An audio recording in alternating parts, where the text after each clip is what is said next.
وکلا national joint action council کی جانب سے 9 مارچ کے لانگ مارچ اور معزول ججوں کی بحالی تک دھرنے کے اعلان سے وکلا تحریک ٹرننگ پوائنٹ میں داخل ہو چکی ہے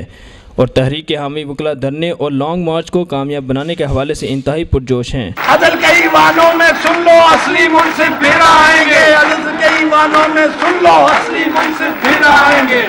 دوسری طرف صدر آصف علی زرداری نے کہا ہے کہ کسی کو بھی لانگ مارچ سے گھبرانے کی ضرورت نہیں، وکلا سے میں خود نمٹ لوں گا۔ صدر مملکت کے اس بیان کے بعد گزشتہ 2 سالوں سے جاری وکلا کی پرامن تحریک اب پرامن رہ پائے گی یا نہیں، اس کا فیصلہ آنے والا وقت کرے گا۔ البتہ اس حوالے سے وکلا کا کہنا ہے کہ میں کوئی ایسی بات نہیں کہوں گا، قطعاً نہ میں اشتعال میں نہ میرے ساتھی اشتعال میں آئیں گے، کوئی ایسی بات نہیں۔ زرداری صاحب کا میں احترام کرتا ہوں،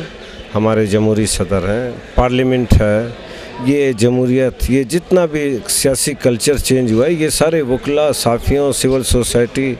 سیاسی کارکنوں کی جدوجہد کے نتیجے میں آیا۔ ہم نے پہلے بھی میں نے بار بار کہا، میں پھر کرتا ہوں کہ ہم کسی کے خلاف نہیں، ہم نہ جھگڑا چاہتے ہیں۔ جیسے ہم ان کا احترام کرتے ہیں اور کرتے رہیں گے، اسی طریقے سے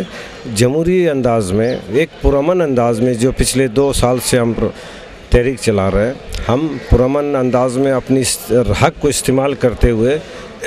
شارع دستور پہ جائیں گے۔ مجھے یقین ہے زرداری صاحب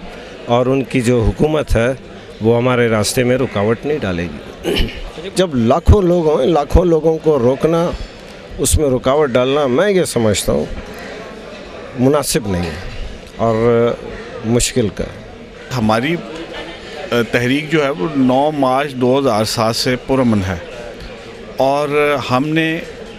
جیسا کہ بارہا آپ نے ہمارے لیڈروں سے سنا ہوگا کہ 2 سال میں ہماری طرف سے ایک پتا بھی جو ہے وہ بھی نہیں ٹوٹا،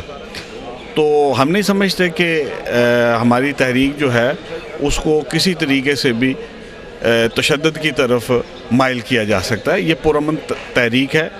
پرامن لوگوں کی تحریک ہے، ایسے اپنا لوگوں کی تحریک ہے جو لوگوں کے حقوق کے لیے لڑ رہے ہیں اور ایک سیلف لیس انداز سے لڑ رہے ہیں، تو میں نہیں سمجھتا کہ ہم کسی تشدد یا اس قسم کے معاملے میں آئیں گے۔ زرداری صاحب نے کہا ہے، میں یہ سمجھتا ہوں کہ اگر ان کے بارے میں یہ کہوں کہ آج اگر وہ ایوان اقتدار میں بیٹھے ہوئے ہیں تو اس وکلا تحریک کے ہی مرہون منت آج وہ بیٹھے ہوئے ہیں، اور ان کو وہاں پر بیٹھ کے اس طرح کے الفاظ استعمال کرنا زیب نہیں دیتا۔ اب اگر وہ اس طرح کی سٹیٹمنٹس دے رہے ہیں تو میں یہ سمجھتا ہوں کہ یہ ان کی کوتاہ بینی ہے، کیونکہ یہ آج جو عدلیہ بحال کی تحریک ہم چلا رہے ہیں، یہ ایک تحریک ہے جو کہ اس پوری قوم کی تحریک ہے۔ ہمارا پلان ہے، ہم نے 9 مارچ کو وہاں پہ ہر حال میں پہنچنا ہے، ہم جس طرح بھی ہوئے وکلا وہاں پر انشاءاللہ پہنچیں گے۔ اور ایک اور بھی ہے، جس طرح ہمارے قائد اعتزاز احسن صاحب نے کہا ہے کہ اگر ہمیں کہیں پہ روکا گیا تو ہم وہیں پہ ہی دھرنا دے دیں گے۔ پہلی تو بات ہے، میں نہیں سمجھتا کہ جناب صدر زرداری صاحب نے ایسا کوئی میسج دیا ہوگا، کیونکہ وہ خود رول آف لا اور عدلیہ کی آزادی اور پارلیمان کی بالادستی چاہتے ہیں۔ جہاں تک لانگ مارچ کے حوالے سے چل رہے ہیں تو لانگ مارچ میرا نہیں خیال ہے حکومت اس معاملے میں کوئی روکے گی۔ لانگ مارچ اگر وکلا کرنا چاہتے ہیں انہیں کرنا چاہیے اور اس معاملات کو آگے لینا چاہیے۔ وکلا کا موقف ہے کہ لانگ مارچ اور دھرنا سمیت پرامن احتجاج کرنا وکلا کا جمہوری حق ہے، اور وکلا پرامن طور پر اپنا یہ حق استعمال کرتے ہوئے 9 مارچ کو شاہراہ دستور پر پہنچ کر دھرنا ضرور دیں گے۔